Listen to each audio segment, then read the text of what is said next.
ladies and gentlemen. Happy Friday. Is it Friday? It is Friday. Yes, happy Friday. Can you see me? Can you see that I have facial features? No? No? Kind of? Lynn, let's play with the lights. Now you can't see me at all. I think 100% is the best we're going to do. I don't want to lower the shades because it looks sad. The video looks good though, but I want to make sure that you can see that you're getting some sort of expression up here. I don't want it just to be like a matte surface. You can't see? All right, we're gonna have to roll with it this way for this evening, and then we'll keep working on it and see what we can do for tomorrow night. Does that sound like a plan? All right, thank you for coming out to the second installment of this Residency's Lectores reading series. I'm Dr. Erica Dawson again. I have no idea why I said doctor that time. That was pretentious. Thanks so much for coming out. We've got another action-packed evening with the lovely Sonya Huber, and to introduce her, the Dean of the College of Arts and Letters, David Gudelunas.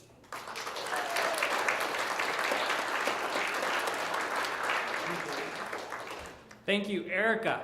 I actually sat down this morning and I was trying to think about what I wanted to say about Sonya, and I had three thoughts that I pieced together as I introduced our reader tonight. And the first thought was, why was I doing any work? Because she's the writer, and she probably already wrote a really good bio of herself, and sure enough, she did. And I'm not a writer, and so I'm going to rely on Sonya's words here. I'm quoting her. She did the work for me. And this is really good. Huber's worked as a waitress, an artist model, a trash collector, gardener, nanny, dishwasher, video store clerk, researcher for the Minnesota Department of Agriculture, canvassing staff for an environmental organization, labor community coalition organizer, receptionist, mental health counselor, overnight security staff in a mental health center. It gives her practice for the Sheraton tonight. Nonprofit project manager, editor, associate publisher, reporter, advisor to a student newspaper, and finally, as a professor. She is a big fan of the Chicago White Sox, her cool son, trips by plane, train, and car, coffee, and reading too much too late into the night.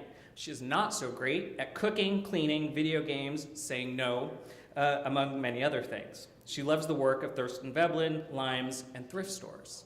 It's pretty good. That's why she's the writer. That's Sonya. My second thought had to do with my own reflections on Sonya's books and essays and how they connect to your theme of your residency, which I learned last night, namely this movement from the individual or singular to the universal. I got that right? I got that right.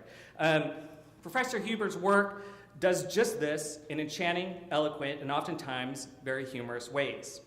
Whether writing about her own health struggles and the fight for affordable and equitable health care in this country, or her own passion for activism and larger questions of social justice, Sonya's writings are at once intimate and global, personal and reflective, particular and expansive. She's also both fictitious and factual. Huber is the author of 3 books of creative nonfiction: Opa Nobody, Cover Me, a Health Insurance Memoir, which I think we're going to be hearing about tonight, or Pain Woman, Take Your Keys, Essays from a Nervous System. Her other books include a textbook, The Backwards Research Guide for Writers, and The Evolution of Hillary Rodham Clinton. Her writing has appeared in the New York Times, Creative Nonfiction, Brevity, Fourth Genre, The Chronicle of Higher Education, and The Washington Post magazine. She has a host of awards and accolades under her thrift store belt, all of which are very richly deserved. Professor Huber teaches in the Department of English at Fairfield University and is the director of the Fairfield Low-Residency MFA program. This brings me to my final thought that I had this morning, and this is a general life lesson for everybody in the room. Someday, you're going to get a big book contract or an advance, you're going to stumble into some money, and you're going to want to go into the place where you work that pays the bills, the job that you have, and you're going to want to run around and tell people, screw you, I quit, you know?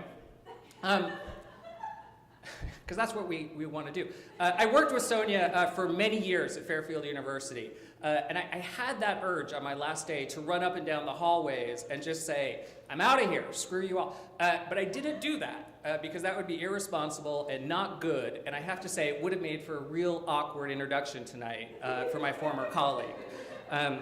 I had a great time at Fairfield, and I loved working with Sonya, who was such a passionate advocate for faculty and faculty rights and things, and I don't want her to get too close to any of the faculty in the room here tonight. As dean, I kid. It gives me, honestly, great pleasure to welcome Sonya to the University of Tampa and to the residency program. I give you Professor Sonya Huber.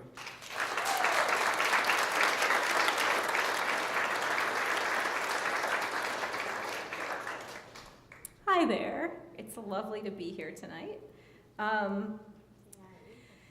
So I'm just setting a timer so that I don't ramble on forever. Okay, cool. So I thought that what I would do is read from one of the first essays in the collection and then see how much time I have. And maybe I'll read something else, but this one's kind of long. And I think it's nice because it's a good overview of the book. And as a little coming attraction, I'm talking tomorrow morning in the craft seminar about voice and how sort of this theory I'm working with that we each have access to many voices. So, you know, as you're listening, you can probably pick out a bunch of different voices that I move into and out of in the essay. Yeah, and I think that's all you need to know. All my medical stuff gets explained. So I'm going to start with the essay, The Lava Lamp of Pain.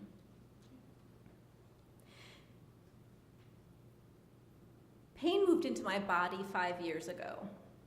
It wasn't the whack of an anvil or the burn of a scraped knee. This pain sat warmly on the surface of my hands up to the elbows like evil pink evening gloves, with a sort of swimming cap clenched on my head, with blue plastic flowers at the base of the neck and a nauseating blur in the eyes. At other times, the pain was a cold ache at the knuckles, with a frazzle in the stomach and a steady and oblong ache from hip to hip across the pelvis. It was a rigid, curled ache in the toes like the talons of a predatory bird. How long it had been there? I had noticed, driving home from my teaching job at a public university in a small Georgia town, that my hands hurt when I gripped the steering wheel. I decided to try to grip things more lightly, but the achiness spread. Maybe it was stress, I reasoned. Life had exploded in the past few years, a divorce, then single motherhood, and a mysterious infection that turned out to be Hashimoto's thyroiditis, an autoimmune condition where the thyroid slowly erodes. As the wreckage began to settle, I seemed to be left with a glowing skeleton. I got up in the morning on a fall day, swung my legs out of bed, and thought, oh, the skeleton did not like that. Lying in bed at night, I felt my skeleton pulsing. I shifted under the sheet and struggled to fold together my collection of bones. I was a silverware drawer in a mess, a tangled wind chime. I wedged extra pillows between my knees. Advil barely helped at all. It was stress. It was tension. I needed a yoga class. I was getting old. But nobody gets old within 3 months. I was so angry at every limb, the way each joint refused to do my bidding.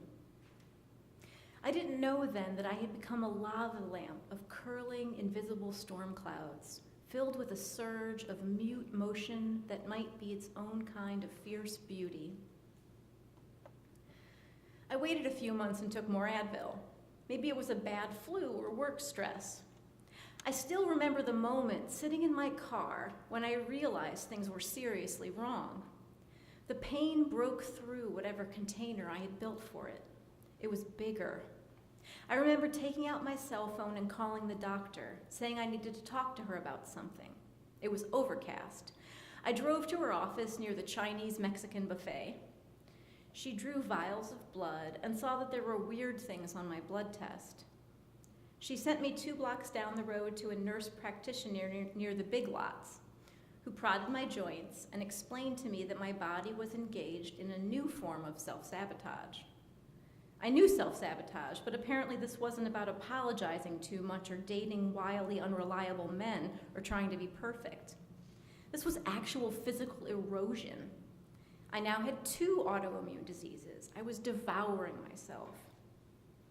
The joint pain came from rheumatoid disease. My immune system saw my joints as the enemy for reasons no one really understands.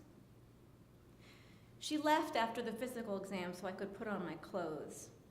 I thought of my mother's aching, curling, swollen fingers, and bouts of pain. I remembered my aunt's crumpled, twisted frame. I could have those bodies in the future, but the deformity threatening me in this future scared me less than the pain itself, this hooded cape that had descended, heavy like wet wool. I was 38. I had a 5-year-old son who liked to take a running start and catapult himself onto me, all soft limbs and flying hair and giggles, and nestle in and climb and wrestle. Instead of reaching out to embrace him, I found myself stiffening against contact and wincing.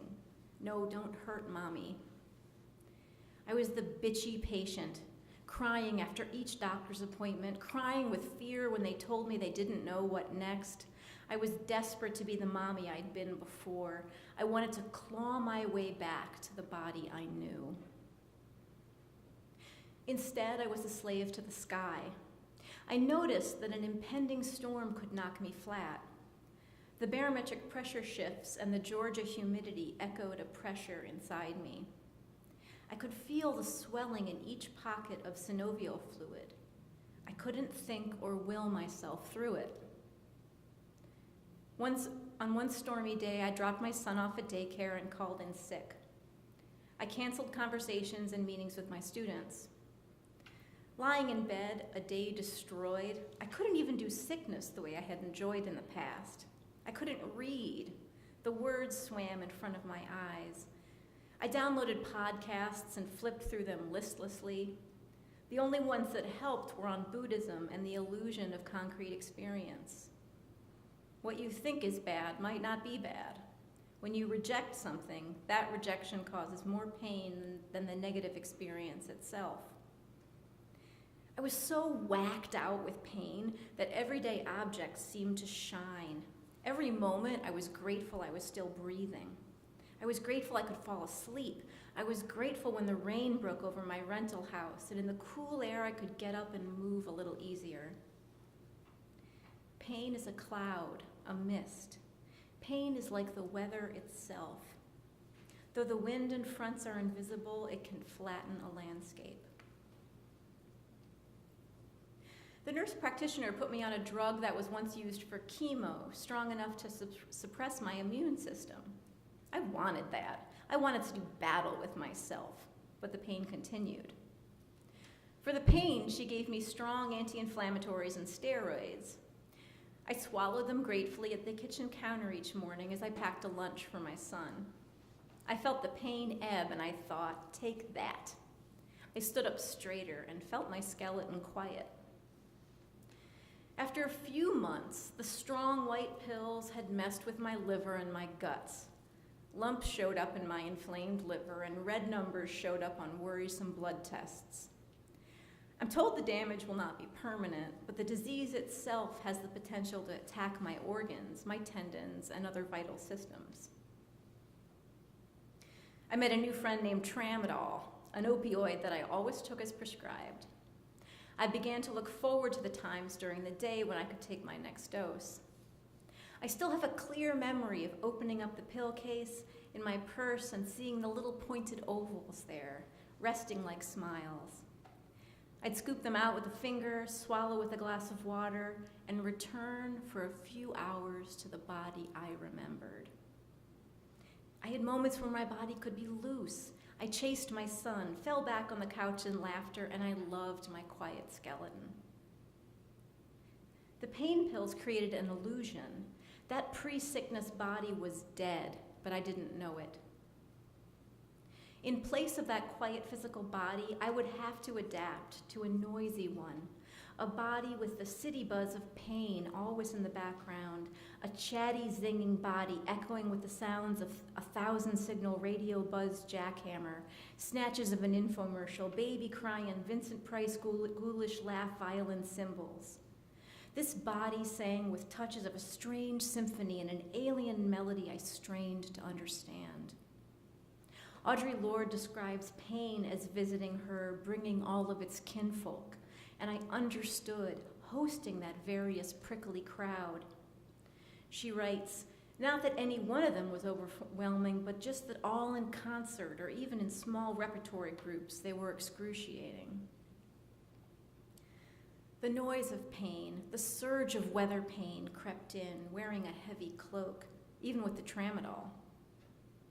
I had to leave my son's chess tournament because the pain was about to make me barf in a third-grade classroom among the piles of jackets and the chessboards.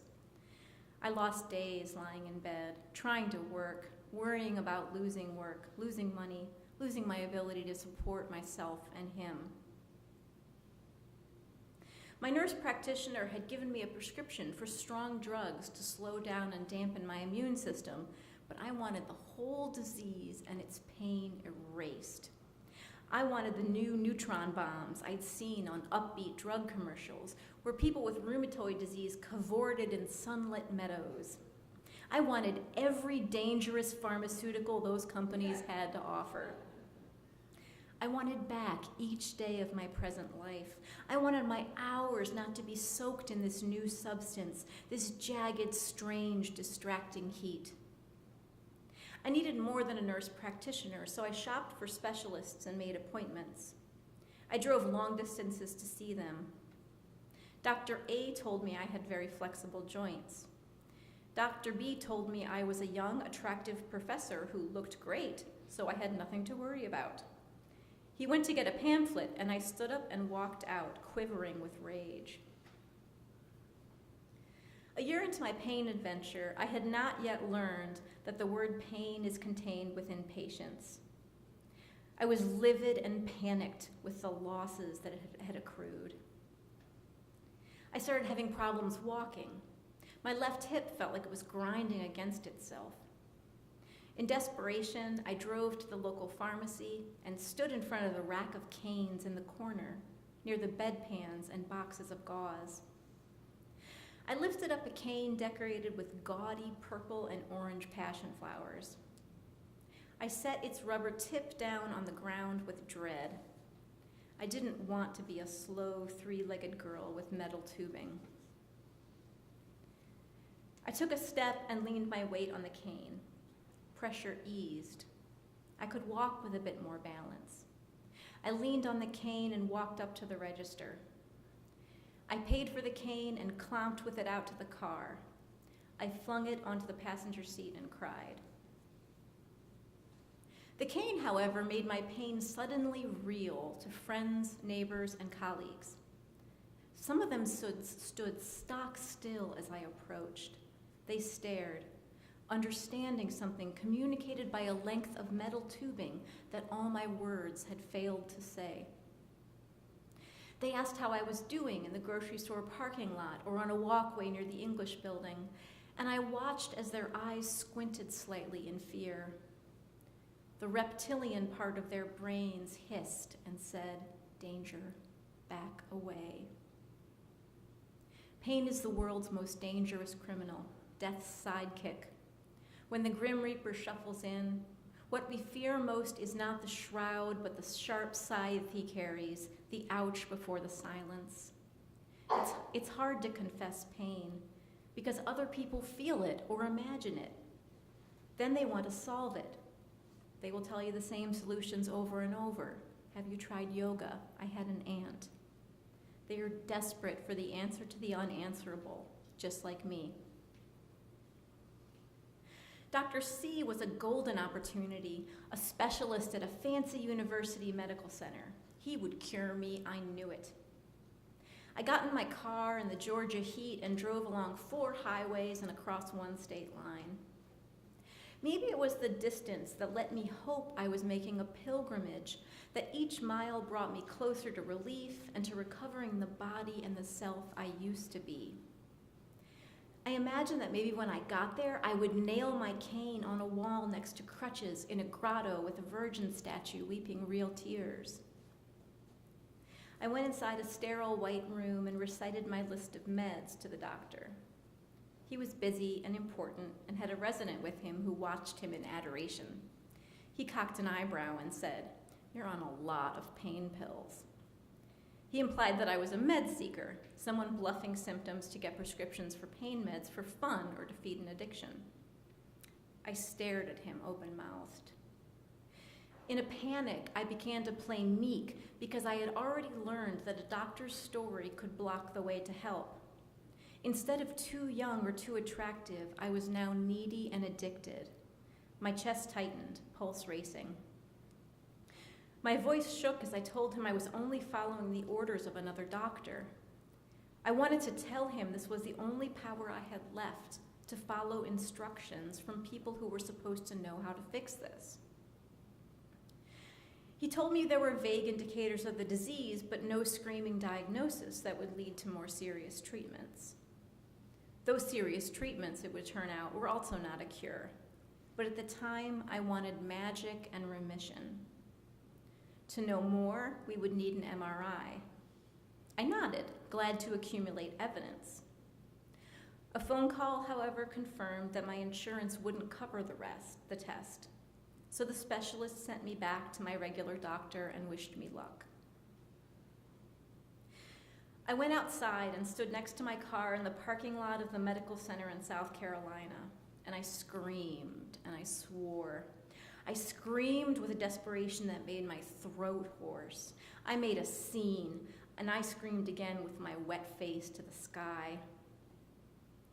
I'd been in pain every day for a year, trying to make it as a single mom with a full-time job and no family in the area. I would not be fixed. I could not be healed. I had been driven beyond the brink of fear into anger, which was easier. I was angry at the smug doctor, but anger and rage brought me back to panic. I screamed so loud in that parking lot that they heard me inside.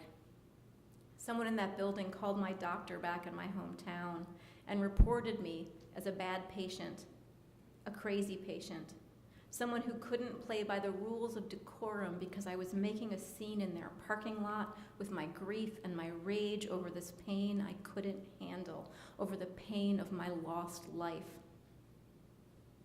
When I went home, the nurse practitioner began to treat me as if I were insane, as if I might snap at her at rage at any point, as if I didn't know the difference between a parking lot and a doctor's office, as if I had broken a rule, and I had broken several. I didn't know all the rules of pain yet, the rules of doctors and power and the military decorum and submission, but I would learn. I had nothing to do then but go back to the pain, my constant companion. Unlike the doctors, the pain itself was reliable and might be learned. As I meditated or lay in bed, I watched the way it shifted and rolled along my limbs. I learned that often when the weather report was wrong, I was right. Pain creates its own knowledge. In 1802, a chemist named Luke Howard developed a simple taxonomy for the types of clouds in the sky. The shifting shapes of clouds had amazed and baffled humankind, but no one before Howard had given them useful names. He had recorded how one weather event led into another and how to see the patterns. He called them cirrus, cumulus, stratus. He then broke them into subtypes that might be combined to create a complete vocabulary. He painted pictures of these clouds in watercolor. Every cloud is a small catastrophe, a world of vapor that dies before our eyes, writes Richard Hamblin in The Invention of Clouds, a book about Luke Howard's work. I too am a container for shapes that won't last. I stare at my internal formations as Luke Howard looked obsessively upward, trying to see the logic in the swirls and surges. Dr. D, an osteopath, could do nothing new for my disease because she said there was no cure. I liked her honesty. She prescribed antibiotics and told me to get off the pain pills and the steroids, and I balked. No way, I said. She said to try a lower dosage. There were studies that the drug might increase sensitivity to pain. So I went off them, terrified. Instead, my body felt almost exactly the same. I stepped into the naked world of pain on no pain pills. Later, I got back on them again when I needed a break, but I never take very much. It's hardly anything at all, and that's what using a pain pill feels like, a tiny sliver removed. People without pain think there are pills for everything, but I have not found a pill that erases pain. Some shade it a bit duller, but if you're not treating the underlying condition, you're still stuck, lost in it, mired, caulked, frozen. It took roughly 5 years of pain days for me to believe that the pain-free body had died. I need to understand that she is buried in photographs with my face, to understand that I am now living another incarnation of myself. I have mental tantrums about this. I've Kubler-Rossed myself into fits of no way man, whipping around the stages of grief, bargaining and denying like a tilt-a-whirl, jimmying locks and praying and buying potions and placebos and optimism. I miss my former ability to think continuously. I want to wear a t-shirt that says, "Excuse my inability to process your spoken language today. I won't be able to meet your cognitive expectations." My son is a leaping 10-year-old now, though he's still a snuggler. I still have to say to him, "Watch it, Mommy's in pain today." And I hate that. I hate that some fold in his memory is tucked with the sight of me wincing as he runs toward me with joy. But he's learned that bodies can contain mysteries, and that he might not know what another person is feeling, even if they look fine. He's learning to be careful with bodies. I'm a different person in pain. Not worse, just different. If I were a pie chart, I'd be maybe 15% pain. The weirdest and most difficult thing I do each day is to try not to freak out about that. Instead of looking away, I have to study it, to know the way it creeps and shimmers. Sometimes it wants sugar and a movie. Sometimes it wants work and concentration as a distraction. Sometimes it wants touch, and sometimes it wants the skin never to be touched again. Pain is sometimes gray or turquoise. Sometimes it is shattered like lace or withered as an old tea bag. It is an anvil hat or a cross of crickets. It is a bodysuit of burrs dipped in gold paint. Pain has layers or levels like a house. When I'm roaming around its ground floors, I can function and still get stuff done. When I go up toward the attic, I am pinned to the now, the breathless present, the kind of heaven that Buddhists and mystics and kinks know. I wish I had a safe word, but I do not. I moved and got a job in Connecticut, hoping the escape from southern humidity would free me. As it turns out, I took my body with me, and the weather is here too. One day, the August sky and the invisible cycle of disease sent shocks down my limbs and fogged my brain. I gave up on writing an essay and decided to just finish a short blog post about teaching. It seemed at best semi-coherent, but then it went viral. This raises the question of which woman is the better writer, me in pain or me without?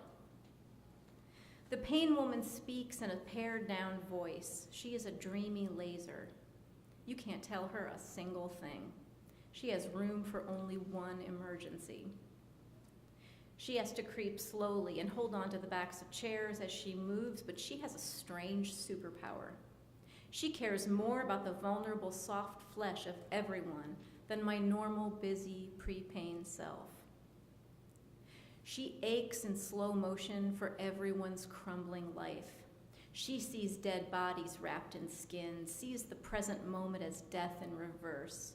She is in a kind of ecstasy. Not the way we understand the word as joy, but the older definition in Webster's, an emotional or religious frenzy or trance-like state, originally one involving a mystic sense of self-transcendence. And then there was a day, a quiet landmark on the couch.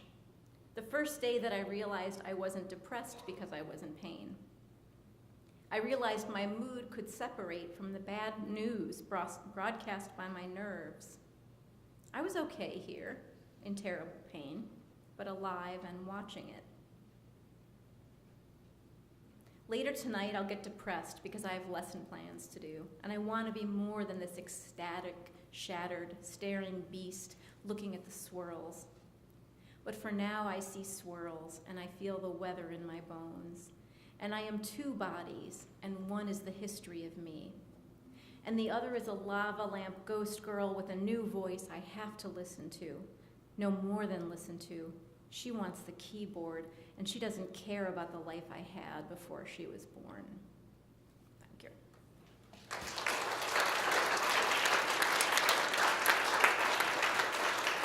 All right. I guess, should I do another short one? Okay, cool. That'd be good. Is there a funny one? How short is the sex one?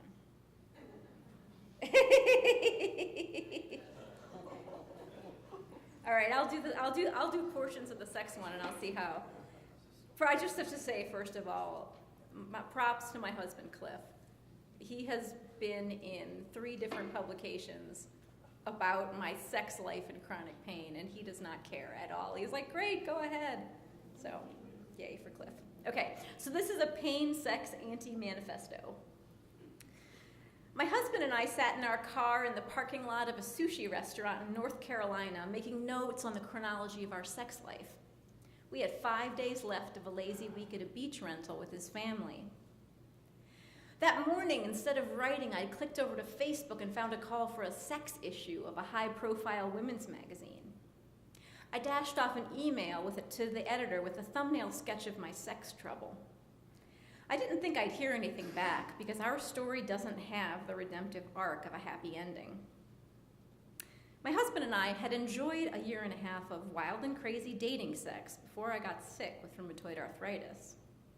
Suddenly, issues of endurance, certain positions, and even whether I could have sex on a certain day at all were completely unreliable and non-negotiable. I had taken my hips completely for granted. On days when I couldn't move, I turned away from him in tears. Then we had to do something even more awkward than get naked and have sex. We had to talk about sex, often. He was fine with it, but for me, feminist, writer, word person, it was agony. That night, the magazine editor replied with interest and sympathy, wanting more details.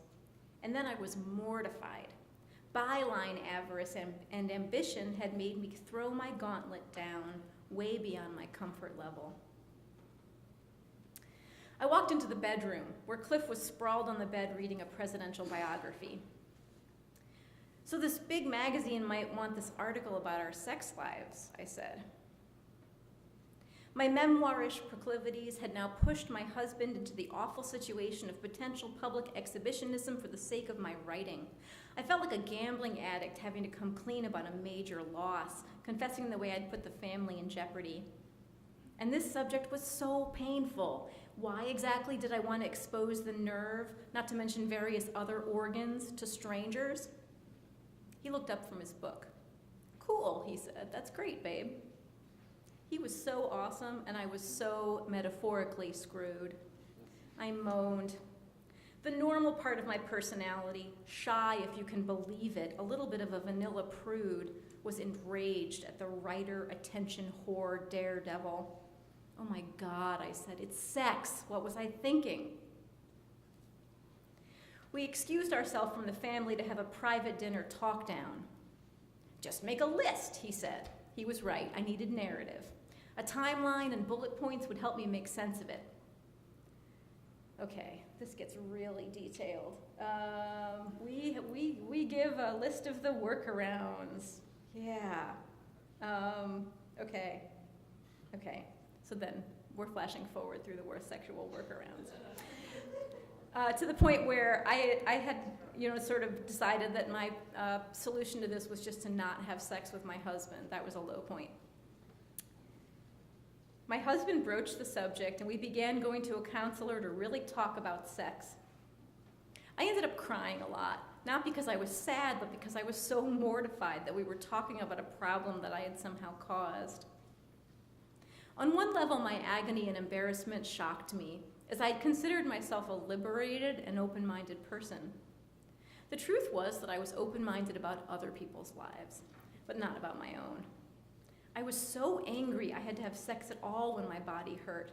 I was angry about the whole situation, angry I couldn't perform, and horrified that I had to list positions that hurt, sitting in a room with my husband and a therapist, all three of us fully clothed.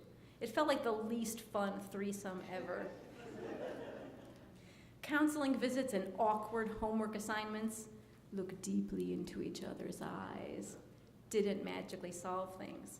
But we began to have an evolving negotiation about what counted as sex. We began to at least talk about it, and I got better at those conversations. After a while, only about 1 in 10 sex attempts would send me into a spiral of crying and self-loathing. Okay, this is a good way to end it. But back to the little article I had submitted. There's more sex that happens, but we're flashing forward. An edited version appeared in my email inbox with what I recognized as a standard closure in magazine voice. I'd written those closures many times myself, an easy ending sentence to tie up messy life experience with the implication that things were simply super. I mulled this over, realizing that once again I was back to the strange world of qualifying and quantifying sex, which I had tried so hard to ignore. I realized that even when I wanted to be an easy writer to work with, okaying this change would be a complete lie in terms of my real life. I couldn't say our sex life was great. That was what the ending was, like, our sex life is great. The phrase sex life always weirds me out anyway, like it's another existence entirely, too close to sea life. So I edited the last line to read that while our relationship is getting better, our sex life works. It's not better. I'm not living the dream. It is sort of better than it was, but I'm still sick. As the Magic 8 Ball would say, ask again later. Yeah, and then basically it's just my difficulty. Yeah, I'll end that, say there. Yay.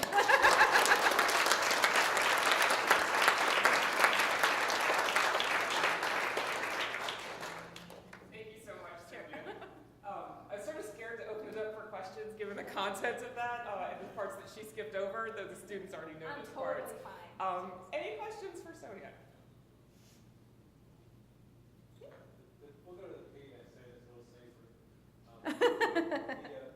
That encompasses 5 years. I was just wondering if you wrote that over a period and just kind of over 5 years, or did you just look back after 5 years, or did you write it all in the beginning and then go back after 5 years and amend it? How did that come together? That's an awesome question. I often find with stuff that I'm really overwhelmed with in the moment that my writing about it isn't very coherent. So usually I'm just collecting scraps and kind of journaling. And I really thought there was no way I was going to write about pain. I was so angry at it. I was not going to make it into anything pretty, you know. And then I'm trying to think of when I actually tried to write an essay about it. It was 4 or 5 years later. So I had journal entries, and I knew that I needed to keep records, but it took me a long time to get away from that ground zero to like really have any perspective. And I had written other short like snapshot essays. So what I usually do if I'm having a really hard time with a topic, do you guys know the literary journal Brevity? It's like the 750 word. Usually what I do is I tell myself that the shorter is easier, even though that's a total lie. And so I'm like, oh, I'll just write 750 words. So I was just doing a bunch of those little like snapshots. And so I had a bunch of those, and eventually what I do is put those into bigger things. Thank you. Uh-huh. So over a third of the essays, I believe, were published in journals or Yeah. blog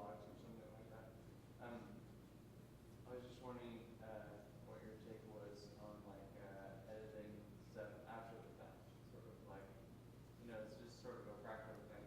Like if you have mentioned certain things, do you go back or you just let it sit?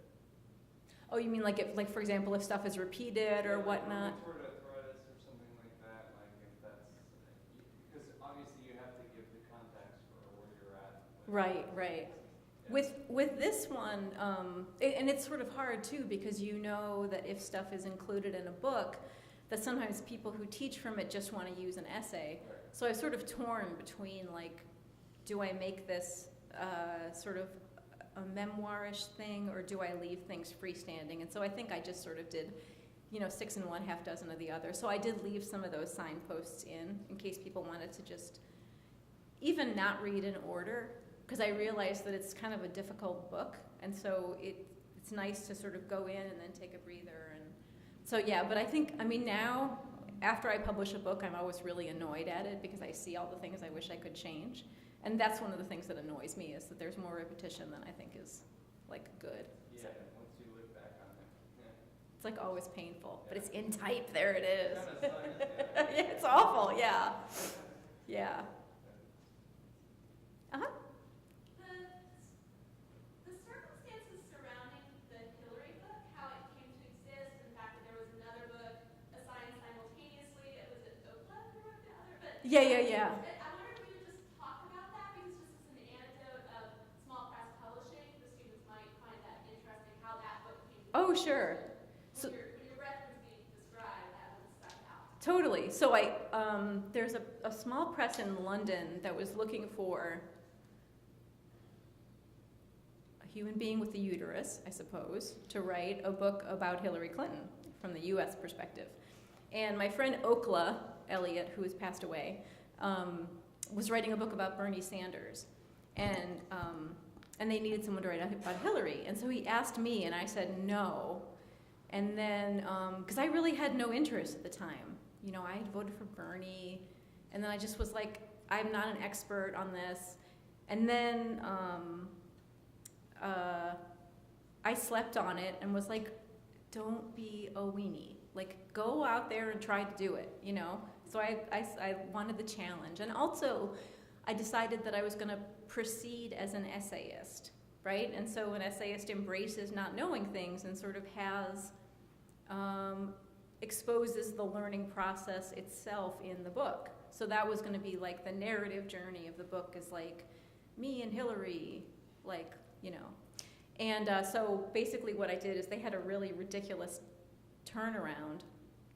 And there were I've had really great small press experiences, and this one was bad in every way. It was, I don't want to trash anyone, but I just want to say for your benefit that, you should talk to people if you're thinking about publishing with a small press. I love University of Nebraska Press. They are wonderful. They care about their authors. They pay their authors. They listen to their authors. Not every small press does this. So if you're publishing with someone, ask everybody. Oh my God, this is such a bad. I'm a waiver. Ask friends and mentors about the presses you want to publish with, because people will talk about them. So I didn't listen to some advice because I was like, how bad could it be? Which is that's how I get on adventures. And then I had 6 weeks to write this Hillary book, and it turned out that I had 2 weeks after I put in an outline, I had 2 weeks to do the research, and I damaged some nerves in my neck because I was so crouched over my laptop like a golem, just Hillary. But it was a great experience. I would never do it again, but I learned. I feel like I got a lot of the 20th century that I hadn't absorbed. I got a lot of the 80s and 90s, and I can now, talk about presidential politics. But I guess maybe that's one lesson, right? Is that you can get asked to do things, and sometimes you can do them as a nonfiction writer, even if you're not an expert, and then the process can be in the book, which is wonderful. So that was good. One more question? Yeah. In one of your essays, not one that you read today, but you say a couple lines like pain sex is queer sex, Uh-huh. and you allude to coming out Uh-huh. as Uh-huh. What made you choose that metaphor or symbolism? Oh, and I shouldn't even, gosh, I probably wasn't careful. Like, I also identify as bi. So, like, well, why did I choose that metaphor? Because, number one, it had changed everything about my embodied existence, right? And at a very basic, visceral, like, meat and bone level, it had changed everything about the way I interacted with the world. It had made me physically, like, a lot more invisible. It gave me access to different experiences. Yeah, I mean, everything about my life, including sex, is different, but it also, gives you a very valuable outsider view about just the way bodies exist in the world. So that's why I... Another round of applause for Sonya.